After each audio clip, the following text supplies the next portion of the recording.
Halo teman-teman semua, izin memperkenalkan diri. Nama saya Grisha Landa Turnip dengan NPM 211506144 dari kelas PSTIC. Di sini saya akan menjelaskan algoritma penjadwalan. Yang pertama itu Shortest Job First Scheduling atau SJF. Kemudian itu Round Robin Scheduling. Nah, SJF sendiri adalah algoritma yang dimana jika terdapat suatu proses yang memiliki CPU burst time yang paling kecil, maka akan dijalankan terlebih dahulu. Sedangkan round robin scheduling sendiri itu memiliki konsep yang sama seperti FCFS, yang dimana proses yang pertama kali datang akan dieksekusi terlebih dahulu. Hanya saja, setiap proses memiliki waktu kuantum tertentu. Biasanya itu waktu kuantum yang diberikan itu 1-100 milidetik.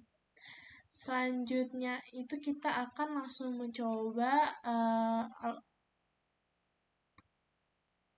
schedulingnya itu dengan kode program ini. Kita copy, kemudian kita buka CPU simulator, kita compiler, kita copy paste, kemudian kita compile.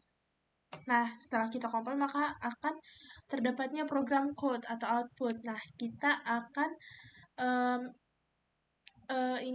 outputnya ini kita akan masukkan ke CPU instruction in memory dengan load in memory. Nah, setelah kita load in memory, sukses dan akan ditampilkan di CPU instruction in memory atau RAM. Selanjutnya kita akan ke OS simulator. Nah, di OS simulator ini terdapat schedulernya itu FCFS atau First Come First Serve, kemudian Shortest Job First atau SJF, kemudian Round Robin. Nah, di sini kita akan membahas tentang si Shortest Job First terlebih dahulu. Kita klik Shortest Job First, kemudian kita pertama kali itu buat create new process yang tidak ada delay. Selanjutnya kita buat yang ada delaynya. Kita klik seconds, kemudian sini saya akan membuat delaynya itu sebesar 6 detik.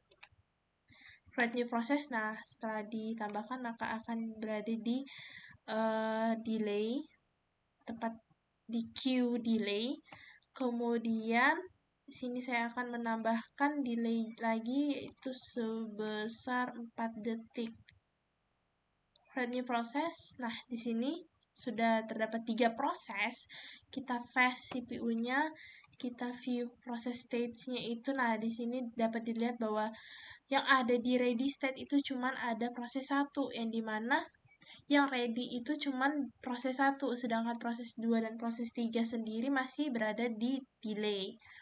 Jika proses 3 ini kan sebesar 4 seconds. Nah, jadi jika sudah selesai maka akan ke ready proses atau ready queue. Kemudian setelah berada di ready queue, dia akan dieksekusi terlebih dahulu ke running proses.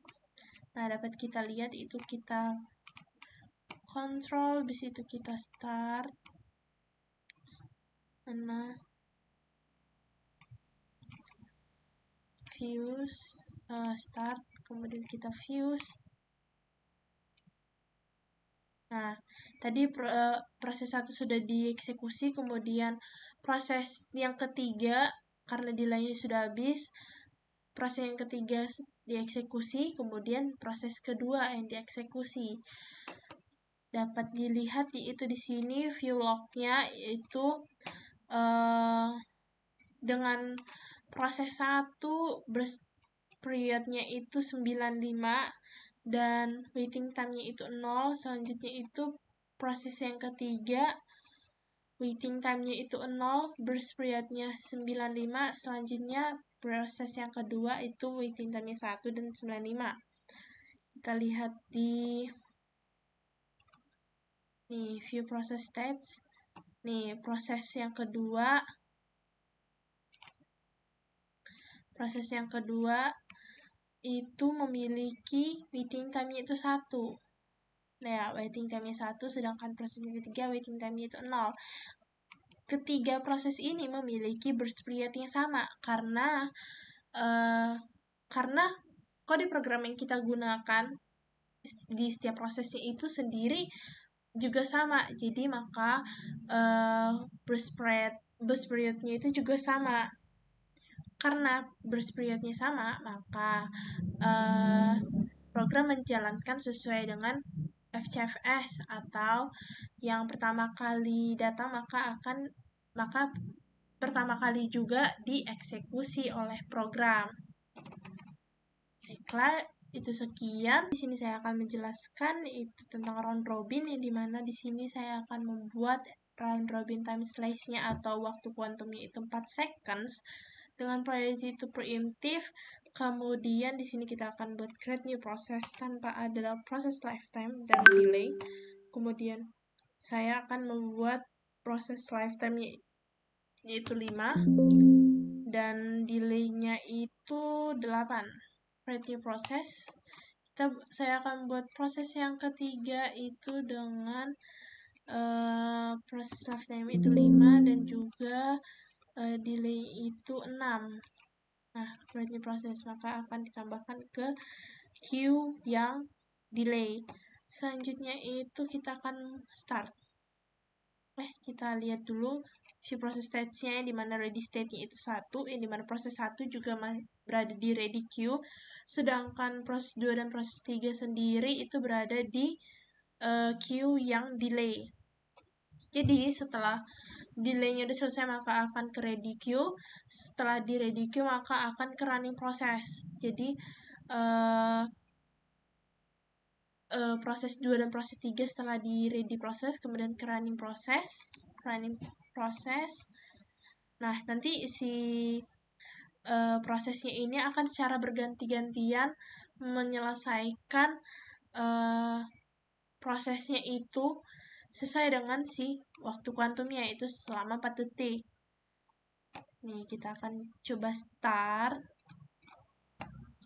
Kemudian view.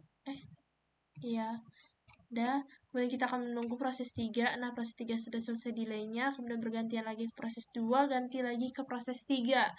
Nah, hal tersebut itu dimana program menyelesaikan proses yang ada di proses 2 dan proses 3 sesuai dengan waktu kuantumnya, yaitu 4 seconds. Jadi setelah 4 seconds, maka dilanjutkan lagi ke proses 3. Setelah 4 seconds dilanjutkan lagi ke proses 2. Setelah 4 seconds, lanjutkan lagi seterusnya sampai si proses sudah selesai. Kita ke view log. Nah, di sini dapat dilihat bahwa proses 1 itu memiliki waiting time-nya itu 0, dengan burst period-nya itu 95. Kemudian di sini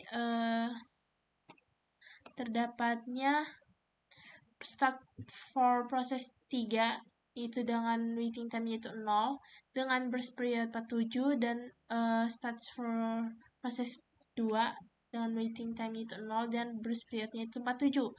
Kenapa si proses 1 dan 3 dan 2 itu berbeda burst period-nya? Karena si proses 1 tadi tuh udah selesai duluan, jadi tidak berganti-gantian dengan si proses 3 dan 2. Sedangkan proses 3 dan 2 itu melakukan running prosesnya itu secara berganti-gantian sesuai dengan si waktu kuantumnya itu selama 4 detik, maka burst period-nya itu berbeda dengan si proses 1. Jadi sekian penjelasan saya tentang round robin dan SJF. Jika terdapat kesalahan saya minta maaf. Sekian dari saya dan terima kasih.